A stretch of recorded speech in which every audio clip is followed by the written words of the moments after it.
I'm Cafano, aka the Middle School Mommer, and I'm here to help you connect with your child during the stage and get you equipped to parent them well.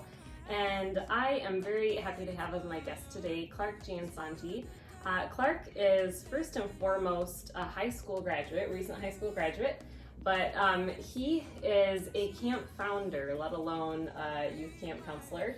And our family has gotten to know him in a variety of ways. Our son went to the camp that he founded and runs and deals with all these adults, but primarily, of course, deals with children, both elementary and middle schoolers.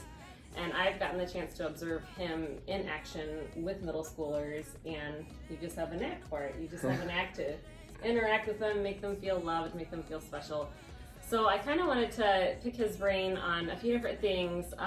Our first topic today is actually going to be a topic that I know is pretty highly searchable, is for moms of middle schoolers who are starting to look for birthday party ideas and don't necessarily want to spend $700 to go to a Chicago Bulls game or whatever. And you've run a couple of birthday parties, right? Yeah. So that's actually the point of this interview, is just to kind of go through, like, what should, if a mom wants to have a simple party at home, what are a couple of ideas that they can do? What are some things that you've done or that you have ideas to do in the future if you were to get hired? Well, I think the best thing to first think about is, what does your middle schooler enjoy? If they are more in an athletic type, or if they're more of an indoor video games type. And when you figure out what your child enjoys, that kind of directs what path I would encourage you to go down. For example, if your child is really into outdoors and athletics, there's no need to go to a basketball indoor nice sports facility and rent it out. Yeah. You know, you have parks are everywhere, and those are open fields for anyone to use. Yes. And I think an easiest thing to do is just to invite all your child's friends, have them meet up at the park for an hour and a half, grab at Walmart or Target a couple of baseball bases, a kickball. And a football, and just play simple games, because kids have fun when they are together. Yeah. And all you need to do is set up a simple activities, and the kids will do the rest. It's so true. And I feel like sometimes we put too much pressure on ourselves that we need to entertain them for that whole hour and a half. Right. It's so true. Like, when they come together, they kind of make the fun happen, and half the time the party doesn't even go the way you think it's going to go, right? I mean, right. Kind of like have a loose structure, and I think that's great too, the reminder that it doesn't always have to be at your house. It can be like, there are a million parks around, and just go to a park and rent out a facility. So that's good. The parties that you've run, I'm just curious, have you done them in homes or have you done them at parks? All parks. So I've done a couple in the summertime and then also in the wintertime.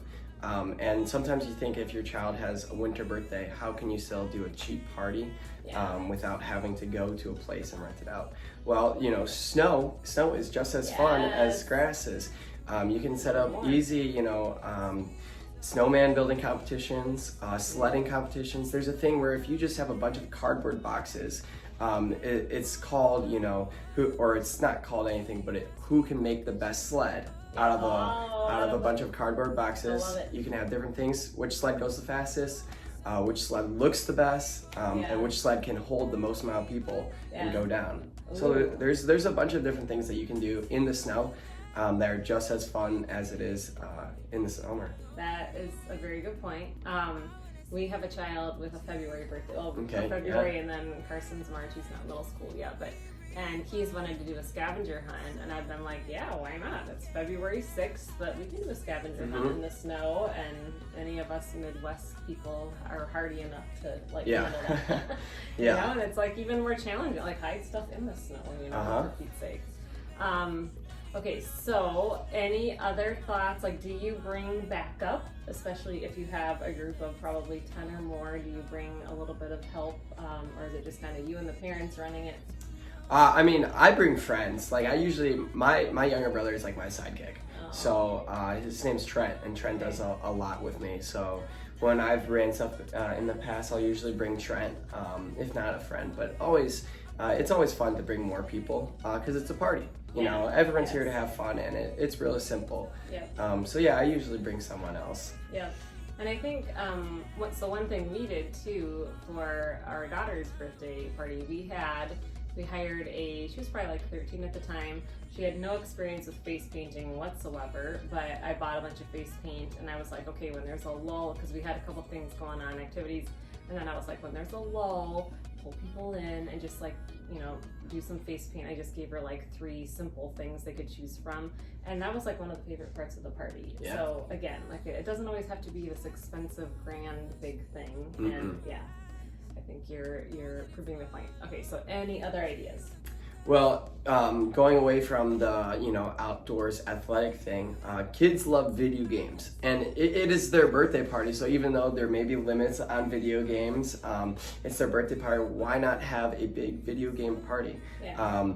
Most families have at least one console of their own, and you can just have kids set up, an easy tournament. Whatever game they're playing, if it's a competitive game, you can do, a tournament in that, or if it's, say, like Minecraft, and they want to do something more artistic in Minecraft, who can make the best looking house, and you have only 5 minutes to make it. Okay. Something as simple as that makes it fun, because all kids, for the most part, love video games, and it's very simple, and a thing with that is that it's very easy to control. Yeah. Because it's not running around everywhere. Rather, they're just sitting in the couch with a controller in their hand, and it's very easy to make sure everyone's not, running into a wall. I think, yes, and destroying the house. And right. I think that's half of why moms, once they reach kids of a certain age, they kind of take it elsewhere, because they're like, I don't want my house destroyed.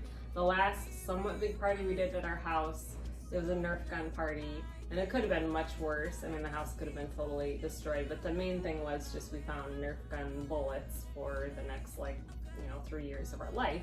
Yeah, but, makes sense. So yeah, the idea of like, okay, it's controlled. Everybody's going to be in this room, and they're pretty much told their entire lives to get off the screen, or And so for one moment to be like, mm-hmm. It's a screen, like it's video game time. It's video game party. I think I'm sure all kids would like that. All right. Any other ideas? You could even go, if your child really enjoys art, you can even have a real simple artist party. All you really need is markers and paper. Yeah. It doesn't have to be anything big. You don't need to be, you can, go to a pottery place, but kids just love to draw. Or you just get a canvas, get a bunch really of canvases easy. Or whatever. Mm-hmm. Yeah, I've definitely seen that. That's super Do it in good. the backyard, so no paint on the floors or anything like that. Also a good thing. Mm-hmm. So I'm sensing a theme of getting to know your child. What is your child into? Right. And run with it from there. I'm just curious. I have a few ideas too, but I just kind of want to keep saying any more ideas. Let's just keep placing ideas in people's minds. I'll throw in a couple of my own. If you want to throw in some, I'll think. So I used to work in a church. It was kind of funny because I was in the communications department, but I would come across every once in a while. I would walk through the lobby and be like, what is happening here? Because there would be this lineup of 12, what would you call it? What do you call the old school bikes? Hot Wheel style bikes. Okay. And then all this duct tape lined up, and I'm like, what's about to happen? And of course, there was an event planned for later that night where they were all gonna have a race, but then it was I think it was called the half nighter or something. But then they also had these huge beanbag boards. They were probably, 5 feet by 4 feet. And just something, sometimes it's turn a simple game into something ginormous, or even Twister or whatever. Sometimes it doesn't, keep it simple, but just make it bigger, and there's something to that as well. Another great one, if it's a hot summer day, water gun fight. Water gun fights, have each child bring their own water gun. That way you don't have to provide anything. The kids just come to the party with their own water gun, and then maybe you throw in water balloons at the end. After the fight, you have water balloons made, 50 of them, and then it's just a free-for-all. That does remind me, that is something I have in one of the freebies or guides that I've created. I had a friend that was really kind of worried and freaking out. I think she had a child turning 12 or 13, and they were on a really tight budget, and she just got one of the inflatable kid pools, filled it with water, got a bunch of Nerf water guns. I feel like I'm promoting Nerf. I'm not getting paid by Nerf, by the way. But like she had a bunch of Nerf guns, and then yeah, totally ended it with water balloons. But the whole, I wanted to join in when I saw the pictures. It was like this 8 by 10 foot pool, and then filled with water guns, water balloons, and then she just let them have at it. And they it was a 2-hour party just with that. Wow. So yeah, and so that was another one. I'm gonna wrap up this interview because apparently we have somebody at the door. But thank you for your time, and we're gonna wrap this one up, and I'm gonna go see who's at the door. Sounds good. Join me next time on my next YouTube channel edition. Thanks.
Talk to me.